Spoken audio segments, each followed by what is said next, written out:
महाराजांचा अवतार तो कसा आहे म्हणले, सर्वज्ञे म्हणितले बाई श्रीकृष्ण अवतार तो गर्भीचा.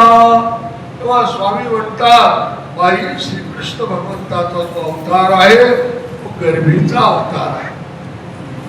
आणि म्हणून परमेश्वर गर्भामध्येही अवतार धारण करतात. दवडण्याचा अवतार जो होतो तो त्या ठिकाणी गर्भामध्ये वाढत असलेल्या जीवाला त्याचं दवडणं करून, किंवा याबद्दल असाही एक केवळ गर्भामध्ये वाढत असलेल्या जीवाचं दवडणं करतात असं नाही. आपल्याला सहसा असंच वाटत असतं, परंतु जेव्हा एखाद्याच्या शरीराचा स्वीकार करायचा अशा प्रकारचा अधिकार त्या जीवाचा असेल तर परमेश्वर केव्हाही दवडणं करू शकतात. त्या जीवाला तिथून काढून सुखफळाला पाठवायचं.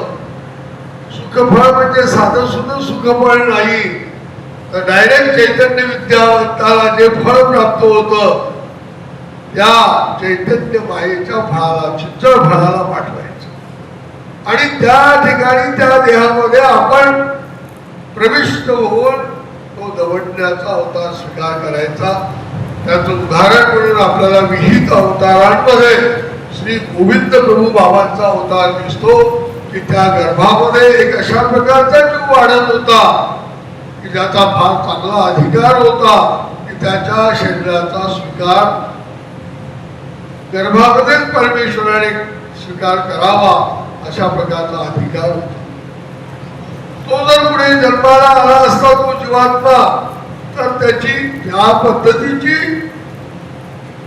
कार्य कलापाची क्रिया म्हणजे त्याच्या ज्या काही क्रीडा, त्याचं वर्तन, त्याचं विहरण जसं राहणार होतं तशाच प्रकारे श्री गोविंद प्रभूंनी ते स्वीकार केलं.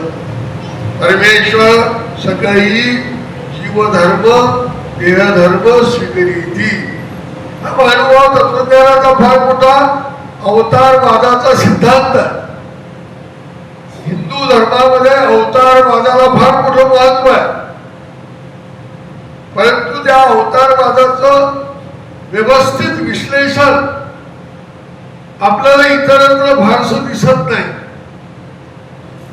कारण परमेश्वराचं कार्य परमेश्वरच जाणतात आणि म्हणून इतर जीवदेवतांना परमेश्वराच्या अवताराच्या बद्दलचं काय ज्ञान असणार. आणि म्हणून ईश्वर अवताराच्या बद्दलचं ज्ञान आपल्याला भगवद्गीतेमध्ये दिसतं. यदा यदा हि धर्मस्य ग्लानिर्भवति भारत अभ्युत्थानम् अधर्मस्य तदात्मानं सृजाम्यहम्. स्वतः भगवान श्री कृष्ण महाराज अर्जुनाला उपदेश करतात. ज्या भगवंताचं चरित्र आपण पाहतो आहोत त्या भगवंताचं तत्वज्ञान सुद्धा आपल्याला या निमित्ताने लक्षात येतं की भगवंत म्हणतात की जेव्हा जेव्हा धर्माला ग्लानी येते आणि अधर्म वाढायला लागतो तेव्हा तेव्हा हे अर्जुना मी अवतार धारण करतो. धर्माची स्थापना करण्यासाठी, सज्जनांचं रक्षण करण्यासाठी आणि दुष्टांचा नाश किंवा दुष्प्रवृत्तीचा नाश करण्यासाठी मी युगायुगामध्ये अवतार धारण. परित्राणाय साधूनां विनाशाय च दुष्कृतां धर्म संस्थापनार्थाय संभवामि युगे युगे.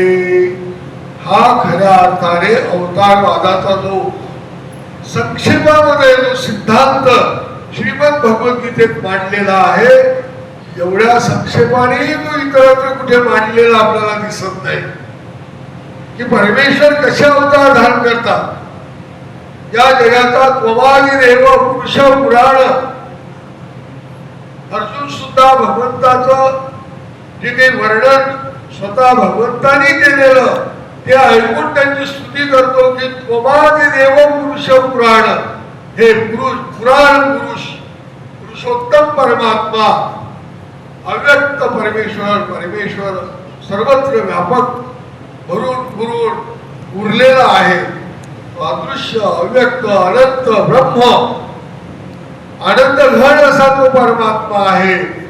आणि तो परमात्मा त्वम आदिदेव, तूच सर्व देवांच्याही आदिदेव आहे, तूच देवाचा देव आहे असं अर्जुन सुद्धा भगवंताची स्तुती करताना सहजतेने ते शब्द उच्चारतो. याचा अर्थ भगवंताने ते सांगितलं की अहम आदि देवाना महर्षी रामचं सर्वस्व, मी सर्व देवांचा आदी आहे आणि सर्व ऋषीमुनींचाही आदी मी आहे.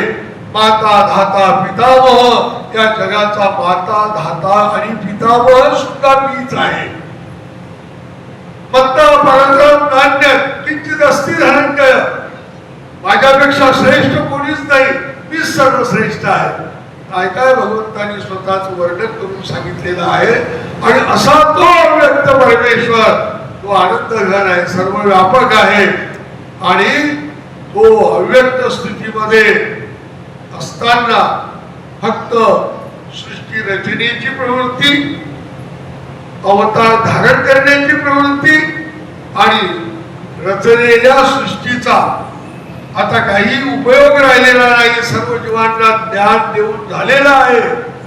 आता पुढं ते दुःखामध्ये नरकामध्ये पडलेले जीव निष्कारण त्यांना दुःख भोगणं हे योग्य वाटत नाही ईश्वराला. म्हणून संहाराची प्रवृत्ती, महासंहाराची प्रवृत्ती परमेश्वर मायेला जाणवतात. एवढे तीनच कार्य फक्त अव्यक्तात चालतात, बाकी अव्यक्ती व्यापार नाही, दुसरा कुठलाही अव्यक्तामध्ये व्यापार नाही. आणि म्हणून जेव्हा अव्यक्तालाही प्रवृत्ती होते की आता अवतार धारण केला पाहिजे, तेव्हा तो या तीन पद्धतीने परमेश्वर अवतार धारण करत असतो. हा महत्वपूर्ण सिद्धांत या लीळेमध्ये भगवंताने सांगितलेला आहे. अजून त्याचं विश्लेषण करून भगवंत सांगतात, देवता देवीचा गर्भी वसुदेवाचा ठाई मथुरेसी श्रीकृष्ण चक्रवर्ती गोसावी अवतरले. कसा अवतार झाला तर देवता देवीच्या गर्भामध्ये वसुदेवाच्या ठिकाणी मथुरेच्या बंदीखान्यामध्ये, कंसाच्या बंदीखान्यामध्ये आपण काल पाहिली ती विस्तृत कथा. श्रीकृष्ण चक्रवर्ती गोसावी अवतरले. स्वामी श्री चक्रधर प्रभूंचे हे श्रीगोप्त शब्द आहे की श्रीकृष्ण चक्रवर्ती गोसावी, नामामध्ये तोच उच्चार आपण आपल्याला करायला सांगितलं. तर अशा प्रकारे श्रीकृष्ण चक्रवर्ती गोसावी अवतरले आणि गोकुळी यशोदेचा ठाई वाढिंदले. जन्मतात त्यांनी अष्टवर्षाची मूर्ती धारण केली आणि सांगितलं की आम्हाला गोकुळामध्ये नेऊन ठेवा. नंद बाबाच्या घरी यशोदेच्या ठिकाणी तिथे एका मुलीचा जन्म झालेला आहे, आम्हाला तिथे ठेवा आणि तिला इकडे घेऊन या. आणि त्याप्रमाणे वसुदेवाने केलेलं आहे. आणि दुसऱ्या दिवशी काय झालेलं आहे, सकाळी जेव्हा उठून पाहतात सर्व त्या यशोदेच्या परिचारिका, तिची सेवा करणाऱ्या दास दास्या, हे सर्व आश्चर्यचकित होतात की केव्हा पुत्र जन्माला आला यांना पताच नाही. कारण गाढ झोपेमध्ये असतात. सर्व परमेश्वराची विज्ञान शक्ती हे सर्व कार्य करत असते. कुणालाच पता नाही वसुदेव केव्हा आला, कृष्णाला केव्हा ठेवून गेला आणि मुलीला केव्हा घेऊन गेला, कुणालाच माहित नाही. आणि मग नंद घरा, त्या नंद राजाच्या घरी पुत्र जन्माला आला आणि तोही खूप उशिरा जन्माला. लग्न झालं, अनेक वर्ष गेले, म्हातारपणाच्या दिशेने वाटचाल सुरू झालेली असते. आणि अशा वेळेला तो पुत्र झाला. मग काय तो आनंदोत्सव त्या ठिकाणी. नंद बाबालाही वार्ता कळाली. नंद बाबांनी त्यांनी ते वार्ता सूचना दिली, त्याला आपल्या गळ्यातले मोठ्यांचे हार, सोन्याचे हार काढून दिले आणि सर्व आनंदोत्सव यशोदेला, नंदाला, सर्व राज परिवाराला आनंद आनंद झाला. नंद घरी आनंद झालेला आहे. आणि मग त्याचं ते वर्णन आलेलं आहे की नंद घे आनंद भयो झालेला आहे. सर्व गोप दास दास्या गोपिका गवळणी या सर्व त्या पुत्राचं दर्शन घेण्यासाठी तिथे गोळा झालेले आहेत. आणि नंदाने सांगितलं की आता पुत्र जन्मोत्सवाचा हा उत्सव बिलकुल सतत चालू ठेवा. आणि त्या पहिल्या दिवसापासून तर नामकरण विधीपर्यंत बारशापर्यंत तो महोत्सव त्या ठिकाणी चालू झाला. कारण अशा पुत्र होणारच नाही अशी ज्यांना खात्री होती आणि अशा त्या नंदाच्या घरी पुत्र झाला, अपत्य प्राप्ती झाली, सर्वांनाच आनंदोत्सव झालेला आहे. परंतु इकडे मथुरेमध्ये मात्र कंस अत्यंत भयभीत झालेला आहे.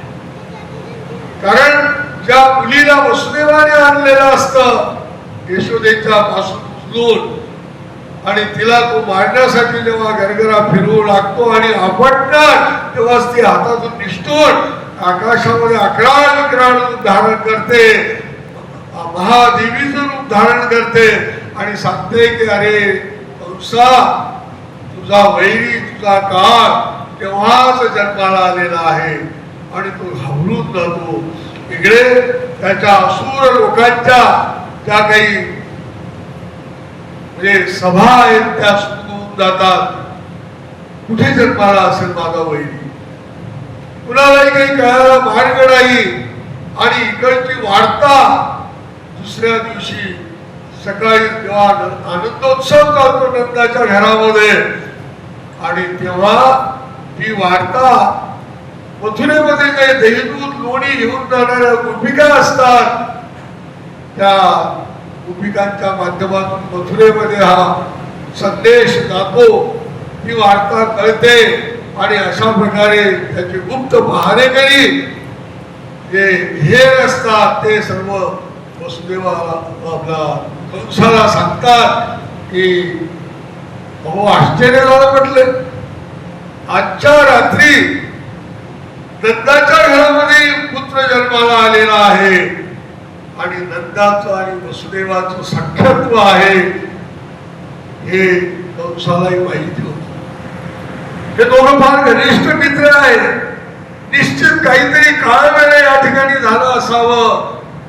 नंदाच्या घरी आलेला पुत्र कदाचित तो 8वा पुत्र असावा. हा अशा प्रकारचा भीतीने तो विचार करायला लागला. आणि मग अशा प्रकारे त्या सभेमध्ये त्याचं लक्ष लागेना. आणि त्यावेळेला त्या ठिकाणी अनेक असुरांमध्ये पुतना नावाची एक राक्षसी ती म्हणते, अरे कंसा, अरे आमचं सारं जीवन तुझ्यासाठी आहे. ही मायावी राक्षसी नसते, हे इच्छाधारी रूप धारण करू शकते. आणि अशा प्रकारे ती सांगते की मी तुझं सर्व कार्य पार पाडणार. कंस म्हणतो, तू काय करणार? म्हटले मी सुंदर तरुणीचं रूप धारण करणार. आणि तुम्हाला जर शंका असेल की नंदाच्या घरी जन्माला आलेला बाळच तो 8वा पुत्र असावा, कदाचित तुम्हाला घाबरून जसा 7वा गर्भ गर्भामध्येच नाहीसा झाला होता तसंच तुम्हाला घाबरून 8व्या पुत्राचा जन्म इथे होण्याच्या ऐवजी कदाचित नंदाच्या यशोदेच्या ठिकाणी झाला असावा आणि इकडे त्या मुलीचा जन्म झाला असावा, जी देवीचं रूप धारण केलं होतं जिने. आणि तुम्हाला सांगितलं की तुझा काळ केव्हाच जन्माला आला, तुझा वैरी केव्हाच जन्माला आला. मग म्हटले तू काय करशील? म्हटले मी सुंदर तरुणीचं रूप धारण करून त्या आनंदोत्सवामध्ये सहभागी होईल आणि अशा प्रकारे त्या मुलाचा काटा काढण्याचं काम मी करेन. म्हटलं कसं करणार? ते माझ्यावर सोडून द्या म्हणे, तुम्ही काही चिंता करू नका. आणि ही भली मोठी राक्षसी हिने आपल्या स्तनाग्राला अत्यंत काळकूट विष, त्या विषाचे थरचे थर तिने व्यवस्थित लावून घेतलेले आहेत. आणि थोडासाही स्पर्श त्या बालकाच्या जिभेला जर झाला तर तो गतप्राण होईल, अशा प्रकारची योजना त्या पूतना राक्षसीने तयार केलेली असते.